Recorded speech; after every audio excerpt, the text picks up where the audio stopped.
Hey, what's up? I'm Pat Flynn, and you're watching the What to Speak podcast. What to Speak, episode 19. All right. Now, ladies. Yeah. What's cooler than being cool? Ice cold. Do you kick ass when you speak, present, or pitch? If not, these expert discussions and insider tips can help you right now, today. Welcome to the What to Speak podcast. I'm your host, Brian Kelly.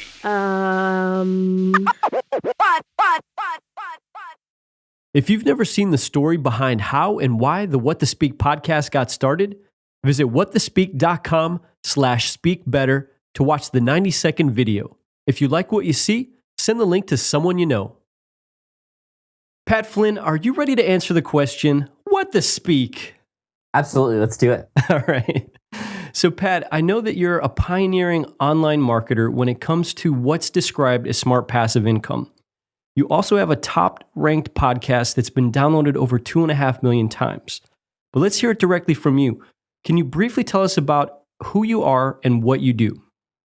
Sure, absolutely. I mean, first and foremost, I'm father of 2 beautiful children, and I'm a husband as well to a beautiful wife. And I do things in business that allow me to spend most of my time with them, which is the most important thing to me. And I'm so blessed to be in a position to be able to do that. I work from home. I own a number of different online businesses, ranging in all different sorts of sort of income levels. But it's basically all stuff I do online, from helping people pass an exam in the architecture industry, which is where I came from. I was actually laid off from that industry in 2008, took some knowledge I had about an exam I took and turned that into a 6-figure business in about a year. And then from there, I created the Smart Passive Income blog, which is where most people know me from now, to share those experiences and be very honest and transparent about how I built that business to help others realize what other opportunities are out there online. Because really, when that happened, it sort of changed my sort of mindset all about online business, because before I thought it was a very scammy, sort of scummy industry, and here I was, providing something of value for people to pass this test, and again getting rewarded for it in return, not in terms of just money, but also incredible amounts of thank you notes and things like that. So I was actually helping people, and I wanted to sort of show people that you can actually do business online in a legit way, helping people out and get paid back in return. And now the Smart Passive Income blog has just sort of exploded. The podcast actually just last week passed 5 million downloads. Right now it's sort of number 1 in marketing and management in iTunes. And I've been blessed because that was a great stepping stone for me to get into the public speaking realm, something I've been doing for the past 2 years as well, something I was completely and deathly afraid of, something I didn't even think I'd be doing, to a point now where I'm actually starting to get paid to do this and start doing keynote presentations. I did my first one last month. And so I'm just incredibly blessed for all these opportunities. Some of the other businesses I have are an iPhone application company, a company that helps people become security guards in the United States. I just started a brand new site and podcast for people looking to get in the food truck industry. So I'm sort of all over the place. I have a diverse sort of portfolio, I guess you could say. But right now, beyond all of that, I'm really, really focused on improving my skill as a public speaker and just gaining as much experience as I can doing that. Great. So what are the topics that you present on, or maybe it's one topic in particular, but what are the things that you're usually speaking about when you're out at events talking? Sure. Well, I usually get invited to events like New Media Expo or the Platform Conference or the Financial Blogger Conference, places where people who are bloggers and in the internet marketing space, they go to gather to learn stuff. And so I'm there to present something that can help them take their online business or their blog or their podcast to the next level. And it's interesting because now that I've been doing this for a while and starting to get paid for it and doing research on that, I found out recently that professional public speakers, they have a pool of maybe 3 to 5, maybe a little bit more presentations that they just do over and over and over again. And when I heard that, I was like, what? Like, are you serious? Like a comedian, they'll make it and fine tune it and make it better. Here I was, I've done maybe a dozen in the last year and a half, and all of them were different. And I put so much work and effort into creating brand new ones. And so when I heard that, I was like, wow, I'd love to get to that point eventually. And I actually just did my second keynote last week. And that was the first time I ever redid a presentation. I don't know if you want to talk about that, but that was a really interesting process to not actually have to create one from scratch. But, one of the, it's hard to tell you just one because there's 11 or 12 of them that I've done, but I've spoken on the power of giving things away for free and how to, enhance or sort of embrace the idea of giving stuff away to get more back in return. I've talked about affiliate marketing and why it's had such a bad rap these days, and it has such a negative connotation, but sort of how to flip affiliate marketing on its head and do it in such a positive way where everybody's a winner.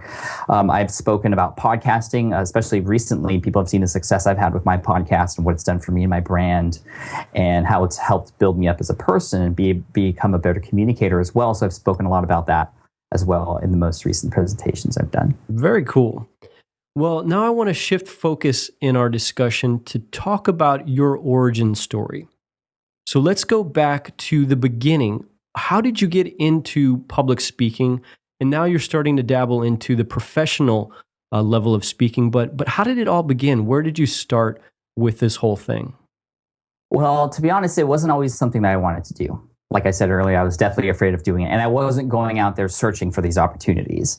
It was in 2011, I think it was maybe June of 2011, I got an email from a guy named Philip Taylor. He was putting together this brand new conference. And I was, sort of in the space that he was in already. He knew that I had this big following and he wanted to give me the opportunity to see if I wanted to come speak. And when I got that email and he invited me to speak at this new event, the Financial Blogger Conference, which is happening in Chicago, and that was in 2011, I was like, you know what? I know I should do this. I'm definitely afraid of it, but I'm going to take this as a sign that I should say yes. And so that moment that I made that conscious decision to say yes, that's when everything started changing. And I started to, get even more nervous because I actually said yes and committed to this thing. And then, to be honest, like 4 weeks before the event, I get a call from Philip and he says, "Hey, Pat, we're going to put you on last. You're going to be the very last speaker of the event. Is that okay?" Cool, thanks. And I guess this is how it worked out in the scheduling for other people who are going to be there. And I was like, wow, I can ruin the entire conference for everybody. That's really what I was thinking. So I got completely nervous. I approached it in a way where I really wanted to make sure I knew what I was doing. And the only way I knew how to do that at that point was to script the whole thing. And so I scripted the whole thing. It was luckily it was only a 20-minute presentation at the time, but it was maybe about 20 pages in length that I memorized over and over again, just to a point where I could, close my eyes and just recite the whole thing. And it worked out fairly well. I did a really good job, I think, for doing it the first time and having all this pressure on me to be last. There were some things that I did that I read about that I knew would help me perform better. And one of those things, and probably the most important thing, and something that I always do now and everywhere I go, is I try to get to know the people who are going to be there in the audience before I speak to them. I cannot tell you how much that has just helped me and build my confidence. And, it's so much easier to speak to people that you've met before than people who you've never seen ever. And by speaking to these people and getting to know them, I can understand and sort of speak their language. I can get to know what their problems and issues are so I can better address them when I'm up on stage. And so that was really helpful because even though I was last, and I sort of felt like I had the last final on the last day of exams at college where everybody else is partying already, and I am worrying about everything the whole time. The cool thing was I got to know everybody during the conference so that when I finally got on stage, I was a lot more comfortable than I would have been if I went first, of course. So I did that, and it was just such an amazing experience. It sort of felt like, and I always say this, it sort of felt like I was back in the marching band again. I was in marching band in college, and it felt like I was on the field performing, and we sort of had this out-of-body experience, and all of a sudden it ends, and people are clapping and like snap back to reality, and you're just on this like high, like, wow, I did that, and I can't believe I did that. Everything's going so well. People coming up to me afterwards saying, great presentation, shaking my hand and wanting to meet with me. It was just such an incredible experience. That's when I got hooked. And that's when I seeked out or started to seek opportunities to go and speak in public. So I found events like New Media Expo that would take speaker proposals. And I got accepted to do New Media Expo in New York in 2011 and Blog World Expo and all these other ones. And it's just really been history since then. I've just been going crazy with these. Wow, that's an excellent story. The one thing I have that comes to mind is, what is one particular area maybe you could describe that you've struggled with, especially in those early days, and how did you overcome that? I'd love to be able to hear that. Well, which one do I start with? There's so many things I was fearing. The resistance comes into play. Now, I had known that, at this time I had a podcast. I also had a YouTube channel, and I knew that every time before I started each of those, I had that same fear and that same resistance. So I knew that this resistance and that nervousness that was coming was actually a good sign that whatever it is that I was doing, that was something I was caring about, and also that I knew there was something awesome on the other end. So I had to break through it. So I really did a lot of things to help me and give myself the best chance to succeed. And to be honest, probably the biggest thing was just, how do I structure my presentation? What do I include in it? What kind of content or what kind of strategies and things can I do during the presentation to make sure I actually deliver a message that people can take home with them and take action on? That was the most important thing to me. Why go up on stage and say something if people aren't going to take that with them when they go home? So my whole thing was, how do I get people to take action? How can I deliver a message in an impactful way that will actually change a person's business or change a person's life? And so what I did was I read a ton of books. Probably the best one that I read was Stand and Deliver by Dale Carnegie. And that gave me a lot of specific strategies that I could do, because I'm that type of person. I want to read a strategy and practice it and do it to a point where it is proven to be working. And so I want to implement that in whatever it is that I'm doing. And so that's when I learned about, including, stories in the presentation. So, I made sure that every point I had in my presentation had its own supportive story. That's when I learned about the importance of stories, and that was reflected in my podcast. Most of my most popular podcast episodes are ones where incredible stories are told. Yeah. That's what gets shared. That's what people remember, and that's what people talk about. So I made sure to include a lot of those in my presentation as well. Of course, I scripted the whole thing, and I've learned since working with coaches and things like that, to just let the stories come out as if you're having a conversation. That's when people can connect with you more. That's when it sounds less robotic and things like that.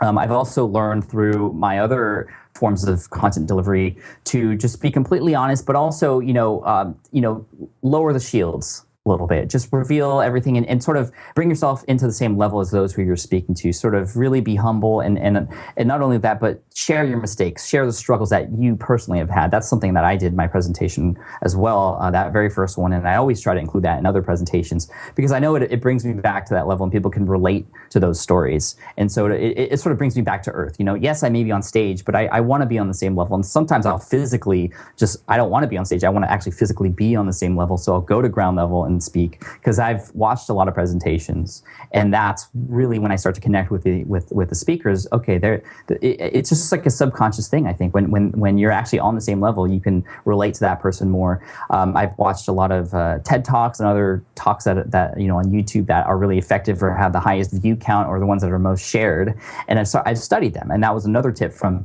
Stand and Deliver, was to go and watch presentations, sort of develop your own style based on what resonates with you, based on what you watch. And so I did a lot of that too. Another thing I was worried about was just like, what do I do with my hands, or where do I go on stage? And that was something I struggled with in the beginning. And I was just all over the place. And I remember going back and watching that very first presentation. I was walking back and forth in a 5-foot radius, just back and forth the whole time. And I think it was because I was nervous. And so I really studied after that. I always do that. I always see what I did and see what I can improve on, and really focus on one or two things that I want to make sure I address in the next presentation or improve on. And that was something I did in the next presentation, was how do I effectively use the stage, to enhance or support whatever it is that my points might be, and not use it as some place to be nervous, but as a point of, for example, emphasis. So I know, for example, now, when you're transitioning from topic to topic, that's a good place to sort of start moving during your presentation, sort of gives a reset, if you will, for the audience who's watching. And then when you have a really, really specific point that you want to hone in on, that's when you stand still and you look the audience in their eyes, and that's when you can have a bigger impact with what you're saying. So you could tell, I get really excited about this and I get into the little fine details. I think really it's those small details and everything that makes something unique, makes something stand out. And so that's what I try to focus on every time I go into a presentation. Pat, the thing that's really cool about you, I think, is that you've got 3 things combined. First is your passion for the subject. And the second thing is really the humility that you bring to this. And then lastly, I would say probably the dedication that you bring to speaking as well. A lot of people don't go through the amount of, practice, rehearsal, discipline, etc., that you've just described in great detail. And I think that that's something that we can all walk away from and learn, that when you get up in front of an audience, it's their time. You need to give everything that you've got because it's about them, and you don't want to waste or squander that. And I think that's a powerful lesson that we can all take from the example that you've set. So thanks. Thank you. No, thank you for saying that. I really appreciate it. Another thing along the same lines, and something that was told to me, I forget who said it, or maybe I read it somewhere, but this changed my mindset and my approach to presentations. And I was so thankful that I learned this. It was, the people who are there watching you, who are in the audience, they want you to do a good job. And when I heard that, that just changed everything for me, because, human beings do this. I do this especially. I think of the worst case scenarios about everything. So I imagined myself getting on stage and forgetting what I was going to say, and people throwing tomatoes at me, and nobody had tomatoes. They want you to succeed. And when I heard that, I was like, wow, they want me to succeed. I'm going to bring it for them. And that's why I sort of go beyond and take the extra steps to make sure I do that and get into the fine details of things. Excellent. Well, the next thing I want to move our focus towards is to talk about your specific expertise and your perspective on this area of speaking. So what I'd love to do is explore, or have you rather describe, this elaborate process that you go through when you prepare for a presentation. I think it was on James Schramko's podcast, where I heard you describe kind of this routine or this ritual that you do before you speak. I'd love to have you share that with us. There's a lot of rituals I do. I'm trying to remember exactly what I had said, but one of the things I do every time is I rehearse and I go through the entire presentation, and I do it sometimes in the exact same clothing that I'm going to be wearing the next day. I'm just trying to give myself the best chance possible. I know that might sound ridiculous, and there's a really funny story. There's one of my good friends, Chris Ducker. He and I were staying in a hotel together, separate rooms, and he knew that I was practicing for my presentation. And I told him to come around during, right after midnight, to come, take me away from my work for a little bit and give me a break. And he came and knocked on my door a little bit after midnight, and he opened the door and he saw I was in my fully decked out, suit, and he was like, "Bro," he has this crazy thick English accent. I can't do it, but he's like, "Bro, what are you doing? Like, why are you in your suit right now?" And I told him, I want to practice and give myself, I want to put myself in the environment that I'm going to be in as much as possible, because I want to feel as comfortable as possible and have, I don't know if that's a ridiculous thing, but I feel like it helps me. And so because I feel like it helps me, I'm going to keep doing it. And other rituals I do is I always go and make sure I visit the venue that I'm going to be speaking in before I go. And I actually go up on stage. It could be, it could be after midnight, and I'll just ask somebody really quick, like the janitor or somebody in the hotel. If it's at a hotel, I'll be like, "Can I come in this room really quick? I just want to see what it looks like." I want to be there all by myself and just walk on stage and feel around and maybe practice my intro a little bit there.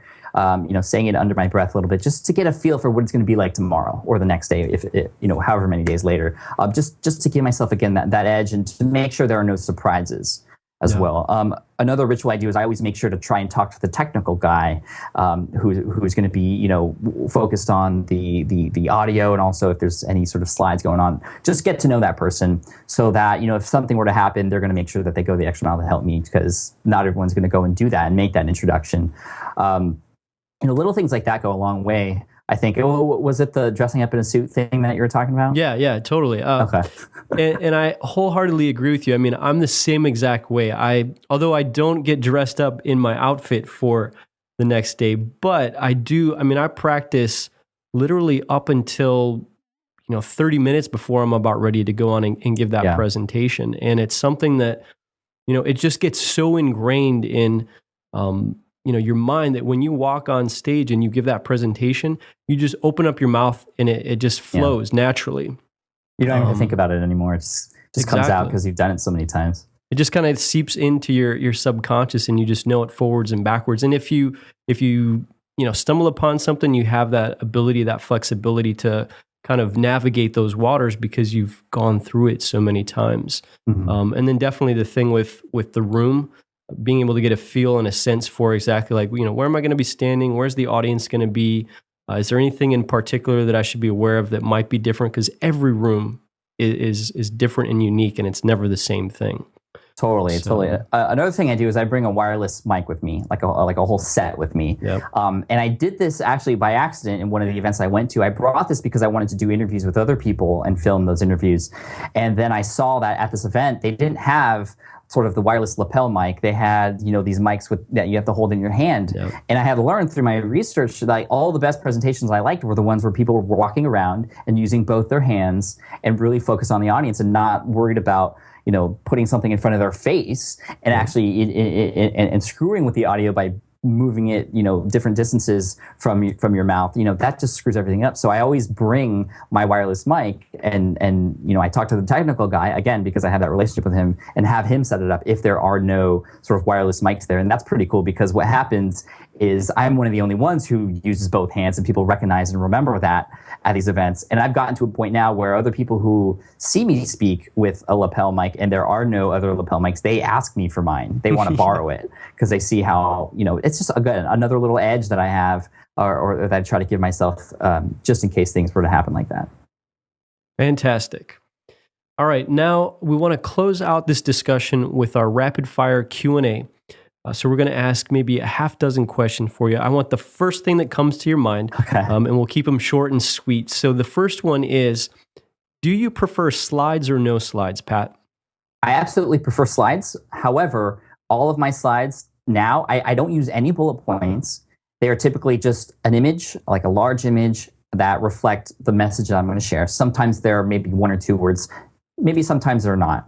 And I like them because they sort of emphasize or support the points that I'm giving. It's not something people read, it's something people see behind me. And it also becomes a visual indicator of what that was, or something to remember that point by. But also for me, it helps guide me as far as, I can recognize a slide and remember what I said during rehearsal at that point. Yeah. So do you design your slides yourself, or do you use an outside designer? I design them myself. That's sort of I come from the architectural industry. I have a certain eye for things. I think I do a good job. I've also used slideshare.com to inspire a lot of the sort of structure or what looks good on the slide. I don't steal anything, of course, but I use that as inspiration for what I like and what I want my style to be. Got it. All right, Pat, who's one speaker that inspires you the most, and why? I would say Cliff Ravenscraft from Podcast Answerman, because I've just seen his transformation over the years. I mean, I met him a long time ago, and I've spoken to him on his podcast. He was on mine. And then I got to see him speak live at a few events, one in particular at the Platform Conference for Michael Hyatt in February. And he did a really, really amazing job. He always puts so much passion in what he's talking about, and he uses that to his advantage. But then he attended something called the SCORE conference. That's something that Michael Hyatt puts on to help speakers become better speakers and how to build a business out of speaking. And then just to see that transformation he went through, he actually did a video a day or two after he came back from the SCORE conference. He was a completely different presenter. And it was just so crazy to see what certain techniques and little things that you do with your hands and how you speak and how you project yourself just impact the message that you're trying to share. And so I love to get inspired by that story, because, Cliff went from this person who was good, but to someone who was completely on an entirely new level. And so that inspires me, because I know I can always keep improving too. Yeah, I was actually at the most recent SCORE conference and saw him speak, and I loved it. His natural, I think, talent, his natural personality shine through amazingly, and he had just fantastic content that he was able to share with everybody in that room that inspired action. So I don't think you can get better than that when it comes to speaking. Cool. All right, so what's the funniest thing that's ever happened to you when you've given a presentation? Oh man. Okay, this wasn't funny when it happened, but looking back, it was probably very funny. So this was in actually the presentation I did in LA, where I was talking about the importance of being everywhere. So not just being on your blog, but having platforms on other places like iTunes and podcast, or iTunes for your podcast and YouTube for videos and so on and so forth. Now, I had done so well memorizing this presentation, what I was going to do, that I didn't even need to look at the slides behind me. And I had it in such a way where I just knew when to click the next button, and I didn't have to look behind me. That was one of the things I was going to do. That was sort of my focus at that presentation, was to just, I was going to try and not look at the slides as much as possible to deliver this message and just try to impress people in that way. So there was a point in the presentation where I had, I had some pictures up in some of the first few slides, and then the first slide that had text, I pushed the button and I talked for 2.5 more minutes, and I didn't need to look back because it was only 2 words. I knew what they were going to say, and then I look back, and then I actually did like a triple take. Like I looked back 3 times, and it was so funny because later people created animated GIF files of me doing the triple take, like over and over. Those GIF files, like people created that because it was just so funny. But I looked back and did the triple take, and The font that I had used in my presentation for the slides was a custom font or one that I downloaded that didn't match the fonts that were on that computer. Yep. So the computer defaulted to a very wide Arial font, and so you only saw instead of it was supposed to say being everywhere, it just said BEI on the top line and then every W on the bottom line, and every slide after that was completely messed up. But I had done such a good job that, rehearsing, I had rehearsed it for so many hours that I just knew the content, so I didn't even need to look at the slides. And it was funny because every time I went to another slide that had some random letters on there, everybody would laugh. It actually became a very lighthearted thing. And after the presentation, a few people came up to me and were like, dude, did you do that on purpose just to show off? And I was like, no way, I would never do that to myself. But I thought it was interesting that they thought I did this on purpose just to show how much I knew the content. And so that was a really funny moment. I love it. All right, so just a couple more here. What has the impact been that speaking has had on your career or your business?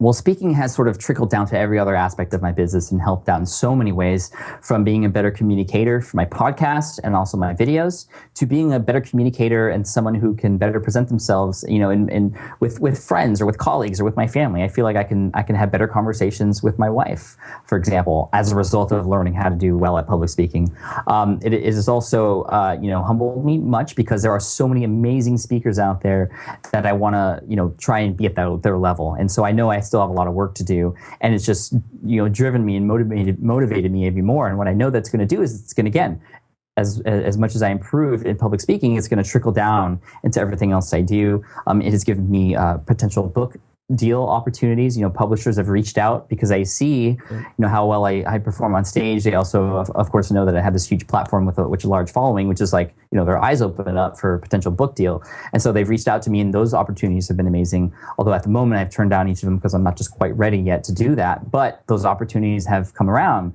because of my sort of putting myself out there, breaking through those fears and that resistance, and putting myself on stage. So going back to the beginning when you first started speaking, what's one piece of advice that you wish you would have received in those early days of you speaking publicly? Yeah, I mean, it would be the exact advice that my coach gave me, a year and a half later, which was don't script your entire thing. And because what he said was, okay, scripting is great. Yes, you're going to be confident because you memorized it, which is cool. But it just takes a ton of time to do that.